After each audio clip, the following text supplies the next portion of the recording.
இன்னைக்கு நம்ம பார்க்க போறது இதுவரைக்கும் நம்ம சேனல்ல இல்லாத ரெசிபிங்க. கோவக்காய் பொரியல் தான் செஞ்சு காட்ட போறேன்.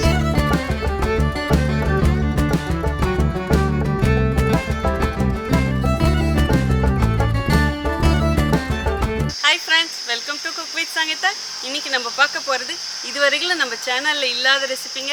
ஆமாங்க, கோவக்காய் பொரியல் தான் செஞ்சு காட்ட போறேன். கோவக்காய் பொரியல்னு சொல்லலாம், கோவக்காய் ஃப்ரைன்னு சொல்லலாம், கோவக்காய் கிரேவின்னு சொல்லலாம். ஆக்சுவலாக பார்த்தீங்கன்னா இது ரொம்ப ஸ்பெஷலாக செய்ய போகிறேன். நிஜமாக சொல்கிறேன், நான் செய்கிற இதே ஸ்டைல்லே செஞ்சிங்கன்னா செம்ம அஸ்தலாக இருக்கும். ஏன்னா இது நம்ம செய்யக்கூடிய மெத்தட் அந்த மாதிரி. இந்த கோவக்காய் பொரியலை சப்பாத்திக்கு வச்சு சாப்பிட்டா செம்ம அஸ்தலாக இருக்கும்.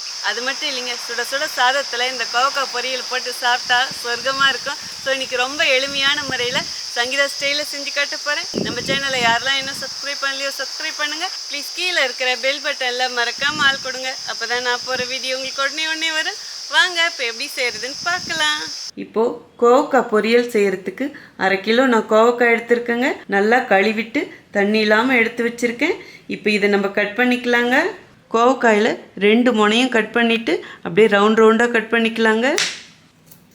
இது வேஸ்ட்டு. எந்த அளவுக்கு உங்களுக்கு திக்னஸ் வேணுமோ அதுக்கு தகுந்த மாதிரி ஸ்லைஸாக கட் பண்ணிக்கலாம். நீங்கள் ஸ்லைஸாக வேணாலும் கட் பண்ணலாம், ஈவன் நீளமாக வேணாலும் கட் பண்ணலாம். இதே மாதிரியே மீதி இருக்கிற எல்லா காயும் கட் பண்ணி எடுத்துக்கலாங்க. அவ்வளோதாங்க, எல்லா கோவக்காயும் கட் பண்ணி எடுத்தாச்சு. 1-2 பழமாக இருந்தது, நான் அதுவும் போட்டிருக்கேன். நல்லா தான் இருக்கும். நீங்கள் விருப்பம் இருந்தால் போடலாம், இல்லைனா பரவாயில்ல. ஸோ இப்போ கோவக்காய் கட் பண்ணி எடுத்தாச்சு. வாங்க கோவக்காய் பொரியல் செய்ய ஸ்டார்ட் பண்ணிடலாம். கோவக்காய் பொரியல் செய்கிறதுக்கு ஸ்டவ் ஆன் பண்ணி ஒரு கடாய் வச்சுட்டேங்க. இப்போ தேவையான அளவு எண்ணெய் ஊற்றிக்கலாம்.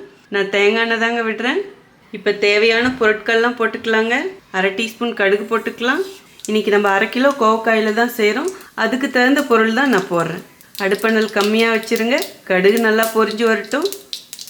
கடுகு பொரியுதுங்க. இதுலேயே சோம்பு 1/2 டீஸ்பூன் போட்டுக்கலாம். ஜீரகம் 1/2 டீஸ்பூன் போட்டுக்கலாம். ஒரே ஒரு காஞ்ச மிளகாய் கிள்ளி வச்சுருக்கேன், அதுவும் இதிலே போட்டுக்கலாம். 5 பல் பூண்டு தட்டி வச்சுருக்கேன், அதுவும் இதிலே போட்டுக்கலாம். பெரிய வெங்காயம் மீடியம் சைஸ் 1 கட் பண்ணி வச்சுருக்கேங்க, அதுவும் இதிலே போட்டுக்கலாம். பெரிய வெங்காயம் வேணாலும் யூஸ் பண்ணலாம், சின்ன வெங்காயம் வேணாலும் யூஸ் பண்ணலாம். அடுப்பணல் இப்போ மீடியமாக வச்சுக்கோங்க. எல்லாத்தையும் ஒன்று சேர்த்து கிளறி கொடுங்க. இந்த வெங்காயமும் பூண்டும் நல்லா வதங்குற வரைக்கும் வதக்கலாங்க. பூண்டும் நல்லா வதங்கிடுச்சு, வெங்காயமும் கண்ணாடி பதத்துக்கு வந்துடுச்சுங்க. இந்த அளவுக்கு வதக்குனா போதும். இப்போது இதுலேயே நம்ம கட் பண்ணி வச்ச 1/2 கிலோ கோவக்காயை போட்டுக்கலாங்க. இதிலே 1/4 டீஸ்பூன் மஞ்சள் பொடியும் போட்டுக்கலாங்க. அடுப்பணல் இப்போ மீடியமாக வச்சுக்கோங்க. எல்லாத்தையும் ஒன்று சேர்த்து கிளறி கொடுங்க. இந்த கோவக்காயை எண்ணெயிலே நல்லா வதக்கிடணுங்க. முக்கால்வாசி இதிலே வெந்துடணும். கோவக்காய் வேக கொஞ்சம் டைம் ஆகுந்தான். எல்லாம் நல்லா கிளறி கொடுத்தாச்சுங்க. இப்போ அடுப்பை நல்லா ஃபுல்லாக கம்மி பண்ணிவிடுங்க. இது க்ளோஸ் பண்ணிடலாங்க. 2 நிமிஷத்துக்கு கம்மியான தீயிலே இது வதங்கட்டுங்க. அதுக்கப்புறம் பார்க்கலாம். 2 மினிட்ஸ் ஆயிடுச்சுங்க. இப்போ ஓப்பன் பண்ணி பார்க்கலாம். இப்போ ஒரு தடவை நல்லா கிளறி கொடுத்துடலாங்க.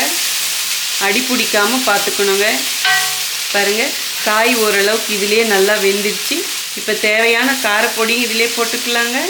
கலந்த மிளகா பொடி 3 டீஸ்பூன் எடுத்து வச்சுருக்கேன், அதுவும் இதிலே போட்டுக்கலாங்க. உங்கள்கிட்ட கலந்த மிளகா பொடி இல்லைன்னா வெறும் மிளகா பொடி 1 டீஸ்பூன், 2 டீஸ்பூன் மல்லிப்பொடியும் போட்டுக்கலாங்க. பட் இந்த ரெசிபிக்கு கலந்த மிளகா பொடி போடும்போதும் ரொம்ப சுவையாக இருக்கும். 1 டீஸ்பூன் மசாலா பொடி போட்டுக்கலாங்க. அதாவது கரம் மசாலா பொடி போடலாம், அப்படி இல்லைன்னா சிக்கன் மசாலா பொடி, மட்டன் மசாலா பொடி எது வேணாலும் போடலாம். 1/4 டீஸ்பூன் பெருங்காய பொடி இதிலே போட்டுக்கலாங்க.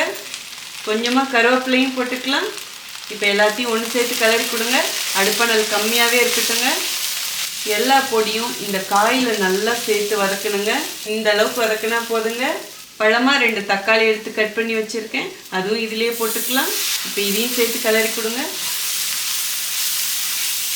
இந்த தக்காளியும் வதங்கணும் இல்லைங்களா. இப்போ தேவையான அளவு உப்பு போட்டுக்கலாங்க. இப்போ கொஞ்சமாக இதில் தண்ணி ஊற்றுங்க. எல்லாத்தையும் ஒன்று சேர்த்து கிளறி கொடுங்க. ஃபஸ்ட்டு இந்த தக்காளி நல்லா வதங்கணுங்க. அது வரைக்கும் மீடியமான அனலில் வச்சு இதை அப்படியே நல்லா வதக்கலாங்க. இப்போ அடுப்பணல் ஃபுல்லாக கம்மி பண்ணிவிடுங்க. இன்னும் 2 நிமிஷத்துக்கு இதை க்ளோஸ் பண்ணி வச்சிடலாங்க. தக்காளியும் ஓரளவுக்கு நல்லா வதங்கிடுச்சுங்க. காயும் முக்கால்வாசி தான் வெந்திருக்கு, இன்னும் கொஞ்சம் வேகணும். ஸோ இப்போ இது வேகிற அளவுக்கு நம்ம கொஞ்சம் தண்ணி ஊற்றிக்கலாங்க. எல்லாத்தையும் ஒன்று சேர்த்து கிளறி கொடுங்க.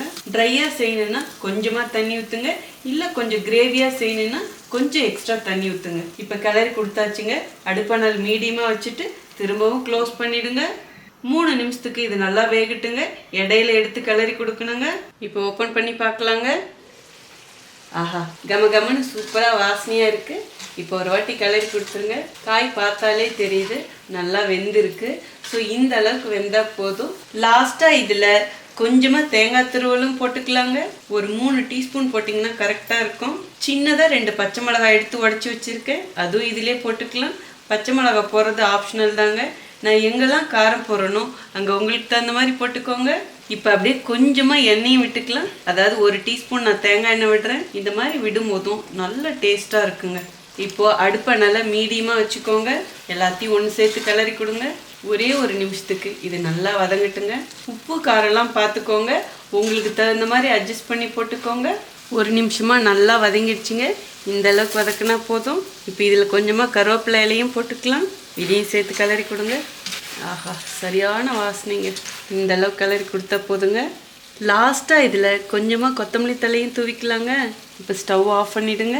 அவ்வளோதாங்க, சூப்பராக மணக்க மணக்க நம்ம கோவக்காய் பொரியல் ரெடி ஆயிடுச்சு. கோவக்காய் பொரியல்னு சொல்லலாம், கோவக்காய் கிரேவின்னு சொல்லலாம், கோவக்காய் வறுவல்னு சொல்லலாம். ஸோ இப்போ செம்மையாக ரெடி ஆயிடுச்சு. இப்போ நம்ம கோவக்காய் பொரியலுக்கு சப்பாத்தியும் சுட்டு எடுத்துக்கலாங்க.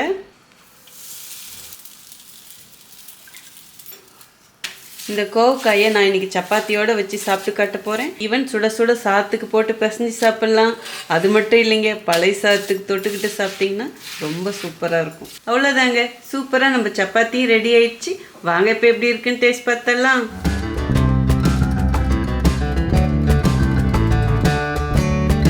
மணக்க மணக்க நம்ம கோவக்காய் பொரியல் ரெடி ஆயிடுச்சு. இப்போ எப்படி இருக்குன்னு டேஸ்ட் பார்க்கறதுக்கு முன்னாடி உங்களுக்கு தேவையான டிப்ஸ் கொடுத்துட்றேங்க. கோவக்காய் பொரியல் எல்லாருக்குமே தெரிஞ்சது தான். ஆனால் இன்றைக்கி நான் செஞ்ச மெத்தடில் செஞ்சிங்கன்னா பயங்கர டேஸ்ட்டாக இருக்கும். அதாவது கோவக்காய் சாப்பிட மாட்டேன்னு சொல்கிறவங்க கூட சாப்பிடுவாங்க. மெயினாக பார்த்தீங்கன்னா இது எண்ணெயிலே நல்லா வதக்கணும்.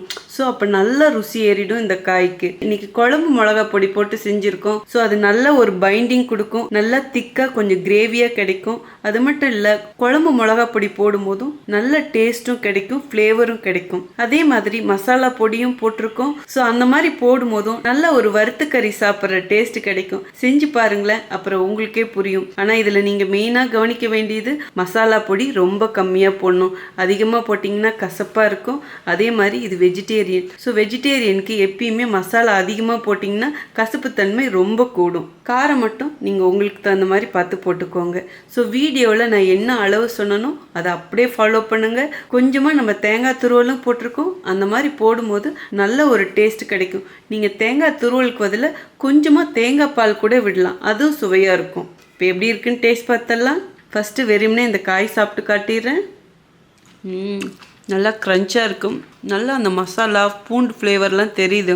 வா, சூப்பராக இருங்க, சான்ஸே இல்லை, செம்மையாக இருக்க. கண்டிப்பாக ட்ரை பண்ணுங்கன்னு சொல்லுவேன். பேச்சுலருக்குலாம் இந்த ரெசிபி ரொம்ப ஈஸி. ஏன்னா பெருசாக அதையும் இதையும் அரைச்சி போடணுங்கிற அவசியமே கிடையாது. நான் சொல்லி கொடுத்த மாதிரி கோவக்காய் செஞ்சுட்டு சுட சுட சாதம் வச்சு அதோட சாப்பிட்டு பாருங்கள், ரொம்ப சூப்பராக இருக்கும். ஈவன் நீங்கள் இது ஒரு லஞ்ச் பாக்ஸ் ரெசிபியாக கூட எடுத்துகிட்டு போகலாம். ரொம்ப ஈஸி தான், பட் பயங்கர டேஸ்ட்டாக இருக்கும். டிஃபனுக்கும் சாப்பிட்லாம், சாதத்துக்கும் வச்சு சாப்பிட்லாம். இப்போது சப்பாத்தியோட நம்ம டேஸ்ட் பார்த்துடலாங்க. நான் எங்கள் வீட்டில் எப்பயுமே அடிக்கடி செய்வேன். மெயினாக இது சப்பாத்திக்கு. சாப்பிட்டு பார்த்துருவோம். வா, செம்மையாக இருக்குங்க. எப்பயுமே சப்பாத்தினா குருமா அது இது அப்படி தான் வைப்போம். பட் இந்த மாதிரி செய்யும் போதும் காயும் நம்ம நிறையா சாப்பிடுவோம். நல்லா சுவையும் நல்லாயிருக்கும். சூப்பராக இருக்கு. கண்டிப்பாக செஞ்சு பாருங்கள், செம்ம அஸ்தலாக இருக்கும். ஸோ நீங்களும் இதே மாதிரி செஞ்சு பார்த்துட்டு எப்படி இருக்குன்னு சொல்லிட்டு கமெண்ட் பாக்ஸில் சொல்லுங்கள். உங்களுக்கு இந்த ரெசிபி பிடிச்சதுன்னா ப்ளீஸ் மறக்காமல் ஃபஸ்ட்டு ஒரு லைக் கொடுத்துருங்க. ரொம்ப ரொம்ப பிடிச்சதுன்னா உங்கள் ஃப்ரெண்ட்ஸ் அண்ட் ஃபேமிலிக்கு ஷேர் பண்ணுங்கள். நீங்கள் இது வரைக்கும் எனக்கு கொடுத்துட்ருக்க அன்புக்கும் ஆதரவுக்கும் ரொம்ப ரொம்ப நன்றி. அதுக்கு முன்னாடி ஒரு ஹம்பிள் ரிக்வஸ்ட் இருக்குது. ஃபேஸ்புக்லேயும் நமக்கு பேஜஸ் இருக்குது. ப்ளீஸ் அப்படியே லைக் பண்ணி ஃபாலோ பண்ணிக்கோங்க. உங்களுக்கு என்ன ரெசிபி வேணுமோ ப்ளீஸ் அதுவும் கமெண்ட் பாக்ஸில் சொல்லுங்கள். இதே மாதிரி அடுத்த ஒரு ஸ்பெஷல் வீடியோவில் உங்களை சந்திக்கிறேன். Until then, see you. Bye bye. Love you all.